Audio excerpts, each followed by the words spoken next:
magpapasaya, magpapamahal.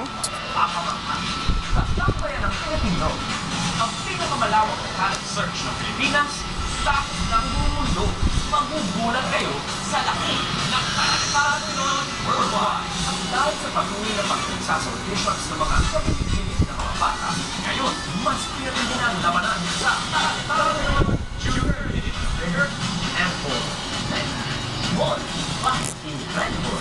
Karamang aabangang programa, Talentadong Pinoy Worldwide. Talentadong Pinoy Junior. Ngayong Oktubre na, bye. I feel so great that I want to give away 2 million pesos. Kung si Bossing feeling great, ang nervyosong si Dexter not so great. Masyado kang naninig pa na kita.